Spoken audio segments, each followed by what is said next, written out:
নানি বাড়ি মানে রসের হাঁড়ি, তাই না? মজার মজার খাবার দাবার আর সবাই মিলে কাজিনদের সাথে এত এত মজা করা সবকিছুই হয় নানি বাড়ি আসলে। আজকে সন্ধ্যার দিকে আমার নানিকে আমি বলতেছিলাম আমার খুব ইচ্ছা করতেছে এখন চিকেন রোস্ট খেতে। আর একটু পরে রুম থেকে বের হয়ে দেখি রান্নাঘরে আমার নানি অলরেডি মুরগির মাংসে মশলা মেখে ফেলছে। কখন মাংস ফ্রিজ থেকে বের করে ভেজাইছে, কখন মাখাইছে আমি কিছুই জানি না। এখন সে আমার জন্য এই মাংসগুলো রান্না করবে রোস্টের স্টাইলে। মুরগির মাংসের রোস্ট করা হয় বড় বড় পিস করে, বাট আমার নানি এই ছোট ছোট পিস গুলো দিয়ে আমাকে মুরগির মাংসের রোস্ট করে দিবে। নানি দাদিরা আসলে এরকমই হয়, তাই না? তারা নাতি নাতনিদের সব শখ আবদার পূরণ করার চেষ্টা করে। মুখ ফুটে কিছু একটা বলতে দেরি হবে, বাট সেটা হাজির হতে সময় লাগবে না। আসলে যারা নানি দাদির ভালোবাসা পাইছে তারা সত্যি ভাগ্যবান। আলহামদুলিল্লাহ, আমি আমার নানা নানি দাদা দাদি সবার ভালোবাসাই পাইছি। আজকে কিন্তু আমার নানি দুপুরবেলা গরুর মাংস রান্না করছিল। নানির হাতে রান্না কিন্তু ভীষণ মজার। গরুর মাংস আমার অনেক পছন্দ, বাট নানির হাতে চিকেন রোস্ট খেতে আমার ভীষণ ইচ্ছা করতেছিল, তাই জাস্ট আমি একবার বলছি। আর এই যে এখন রান্না করাও হচ্ছে অলরেডি। চিকেনের পিসগুলোকে সুন্দরভাবে মশলা মাখিয়ে ভালো করে ভেজে একটা বাটিতে তুলে রাখলো।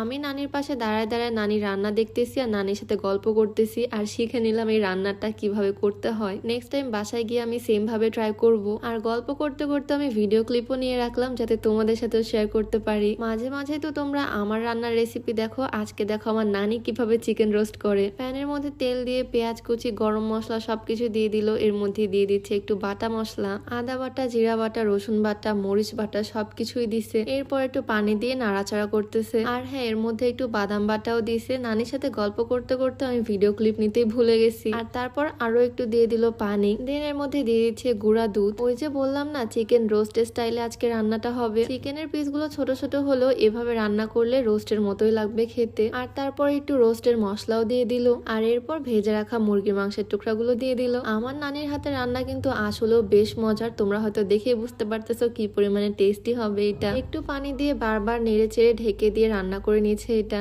আর একটু পরে এটার মধ্যে আমার নানি অ্যাড করে দিল চিনি। এই চিকেন রোস্টটা একটু মিষ্টি মিষ্টি ফ্লেভারের হয়। দুধ, চিনি সবকিছু অ্যাড করা হচ্ছে এখানে। খুন্তির আগায় একটুখানি ঝোল নিয়ে আমার নানি চেখে দেখলো লবণ ঝাল ঠিক আছে কিনা, তারপর আরো একটু চিনি অ্যাড করে দিল। এভাবে নেড়ে চেড়ে ঢাকা দিয়ে দিয়ে আমার নানি এটাকে রান্না করে নিবে। আর এদিকে আমার মামাতো বোন আমার কাছে চলে আসলো লেবু নিয়ে। গত 2 দিন আগে আমি লেবুর ললিপপ বানাইছিলাম, আর সেইটার ভিডিও দেখে নাকি ওদের মুখের মধ্যে একদম সমুদ্র হয়ে গেছিল। তাই আজকে আমার কাছে আবদার করছে আজকে আবারও লেবু দিয়ে কিছু একটা করে দিতে হবে। আমার ভাই তো ঘুমাই গেছিল, ঘুম থেকে সে উঠে আসছে লেবু খাওয়ার জন্য। তাই ভাই বোনের আবদার পূরণ করতে আমিও বসে পড়লাম। আজকে ওদেরকে লেবুর পিনিক বানিয়ে দিব। লেবু আমি বেশ কয়েকভাবে মাখাতে পারি, আজকে করতেছি একদম সহজ স্টাইলে। লেবুগুলোকে ছোট টুকরা করে কেটে নিচ্ছি। আমি খাবো, আমার নানি টক পছন্দ করে, আমার মামাতো ভাই বোন, আমার ছোট মামা সবাই মিলে খাবো, তাই অনেকগুলোই নিছি। ছোট্ট একটা লাল মরিচ নিয়ে নিছি। আমার নানি বলল এই মরিচে নাকি প্রচুর ঝাল, একটা মরিচ দিলেই এনাফ। আমার তো একটা প্রবাদ খুব মনে আসতেছিল ছোট মরিচের ঝাল বেশি। তো মরিচটা ডলে এর মধ্যে আমি দিয়ে দিচ্ছি বিট লবণ, তারপর একটু মরিচের গুঁড়া দিয়ে দিলাম, আর একটু দিয়ে দিচ্ছি সরিষার তেল, আর সবার শেষে দিয়ে দিলাম চিনি। এইটা খেতে কিন্তু দারুণ লাগে, মুখে একদম পানি এসে যাওয়ার মতো একটা রেসিপি। আমার যখনই টক ঝাল মিষ্টি কিছু খেতে ইচ্ছা করে, টক টক কিছু খেতে ইচ্ছা করে, তখনই আমি একটা লেবু ছোট ছোট টুকরা করে কেটে একা একাই খাই এভাবে মাখিয়ে। এদিকে আমার লেবু মাখানো দেখে দেখো জাস্ট তার অবস্থা।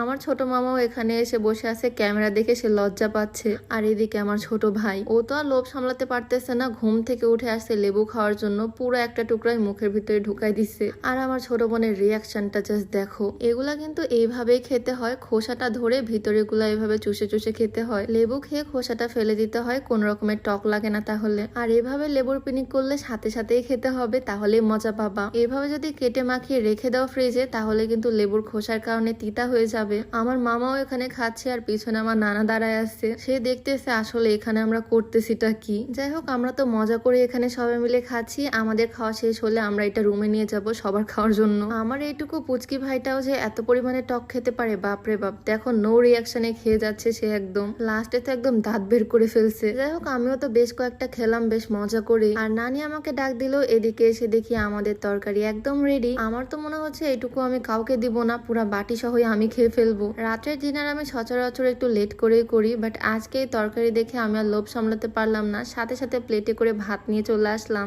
এত মজার খাবার এখনই আমার খেতে হবে। আর এই রান্নাটা তো আমি আমার নানির কাছ থেকে শিখে গেলাম, এখন বাসায় গিয়েও এভাবে রান্না করে খেতে পারবো। তোমাদের কাছে কেমন লাগলো এই রেসিপিটা? দেখতেই ভীষণ লোভনীয় লাগতেছে না? আজকে তো জান শান্তি করে রাতের খাবারটা খেলাম। তোমাদের কাছে ভিডিওটা কেমন লাগলো অবশ্যই অবশ্যই কমেন্টে জানিও। তো সবাই ভালো থাকো, আজকে ভিডিও ছিল এই পর্যন্তই। আল্লাহ হাফেজ।